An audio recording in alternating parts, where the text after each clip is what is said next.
Breaking చూస్తున్నాం. Formula ఈ car race కేసులో కీలక పరిణామం చోటు చేసుకుంది. ఈ కేసులో దానకిషోర్ పై ప్రశ్నల వర్షం కురిపించిన ఏసీబీ అధికారులు 7 గంటల పాటు స్టేట్మెంట్ రికార్డ్ చేసినట్టు తెలుస్తోంది.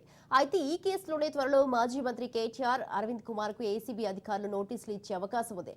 ముఖ్యంగా దానకిషోర్ స్టేట్మెంట్ ఆధారంగా ఏసీబీకి సమన్లు ఇచ్చే అవకాశం కనబడుతోంది.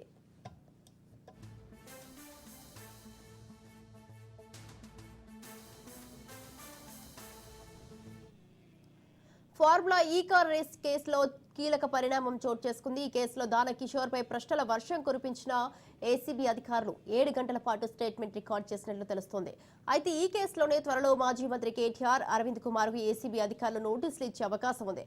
ముఖ్యంగా దానకిషోర్ స్టేట్మెంట్ ఆధారంగా ఏసీబీ సమన్లు ఇచ్చే అవకాశం కనబడుతోంది.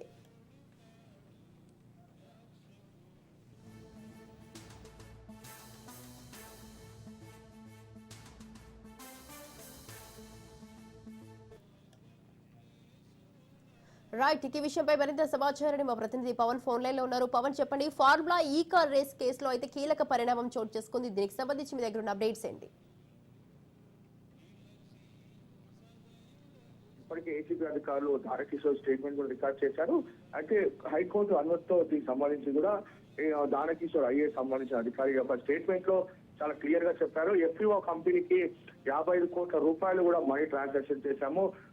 పూర్తిగా అంటే ఒకసారి 22 కోట్ల రూపాయలు, మరోసారి 23 కోట్ల రూపాయలు, మొత్తము 55 కోట్ల రూపాయలు కూడా ఎలాంటి ఆమోదం లేకుండానే ఇతర సంబంధించిన కంపెనీకి కూడా డబ్బులు బదిలీ అయ్యాయి. ఎందుకంటే హెచ్ఎండి తన పరిధిలో ఉన్న నేపథ్యంలో ఇలాంటి మంత్రి మండలి అనుమతి లేకుండానే ఒక డబ్బులు ట్రాన్సాక్షన్ జరిగాయి. దానికి సంబంధించిన ఏ బ్యాంకుకు ఒక డబ్బులు ట్రాన్సాక్షన్ జరిగాయి దానికి సంబంధించి కూడా ఫైల్స్ ని పూర్తిగా ఏసీబీ అధికారులు కూడా ఇప్పటికే అందించిన నేపథ్యంలో దీనికి సంబంధించిన ఫార్ములా ఈ కారు రేసుకు సంబంధించిన నేపథ్యంలో చూస్తే మాత్రము ఇప్పటికే తెలంగాణ కాంగ్రెస్ ప్రభుత్వము ఏర్పడ్డాక పూర్తిగా దానికి సంబంధించి కూడా రద్దు చేసుకుంది. అయితే 55 కోట్ల రూపాయలు నిబంధనలకు విరుద్ధంగా ఎలా డబ్బులు మళ్లించారనే దానిపైన కూడా ఏసీబీ కూడా ఫిర్యాదు చేశారు. కాబట్టి దాదాపు ఈ యొక్క ఫార్ములా ఈ కారుకు సంబంధించిన కేసులో పూర్తిగా అతన్ని విచారణ పూర్తి స్టేట్మెంట్ కూడా రికార్డ్ చేసుకున్నారు.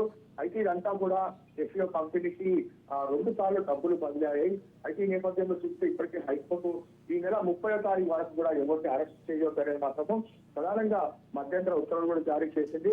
అయితే కేసు దర్యాప్తు మాత్రం చేసుకోవచ్చని చెప్పి కూడా క్లారిటీ ఇచ్చింది. అయితే ఈ నేపథ్యంలో చూస్తే మాత్రం ప్రధానంగా అంటే ఈ నెల 1 అంటే 30 తారీఖు తర్వాత 1, 2, 3 తేదీల్లో కూడా కేటీఆర్ కావచ్చు, అరవింద్ సంబంధించి వారికి అంతా కూడా నోటీసులు జారీ చేసే అవకాశం ఉంటుంది ఏసీబీ అధికారులు. మరోవైపు ఈడీ అధికారులు కూడా ఏసీబీ కేసుకు సంబంధించి ఈడీ అధికారులు కూడా కేసు నమోదు చేశారు. ఈసీఐఆర్ నమోదు చేసిన వారుగా ఇన్వెస్టిగేషన్ కూడా ప్రారంభించారు.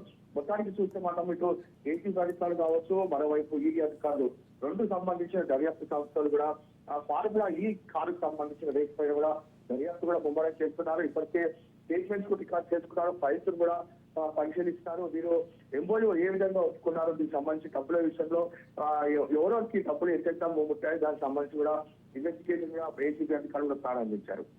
అయితే పవన్, మరి ఈ కేసులోని మాజీ మంత్రి కేటీఆర్ అలాగే ఐఏఎస్ ఆఫీసర్ అరవింద్ కుమార్ కూడా ఏసీబీ అధికారులు నోటీసులు ఇచ్చే అవకాశం ఉంది. దీనిపైన ఏమంటారు? ఖచ్చితంగా నోటీసులు ఇస్తారు. ఎందుకంటే హైకోర్టు మాత్రము ఈ నెల 30వ తారీఖు వరకు కూడా అరెస్టు చేయొద్దని చెప్పి కూడా మధ్యంతర ఉత్తర్వులు జారీ చేసింది. కాబట్టి 30 తారీఖు తర్వాత 1, 2, 3 తేదీల్లో నోటీసులు కూడా జారీ చేసే అవకాశం కూడా ఉంటుంది. ఎందుకంటే దర్యాప్తు చేయాలంటే వీళ్ళు విచారిస్తానే పూర్తి వివరాలు కూడా తెలుస్తాయని చెప్పి కూడా ఏసీబీ అధికారులు వారికి నోటీసులు ఇచ్చే అవకాశం. Right, thank you Pavan, thanks for the details.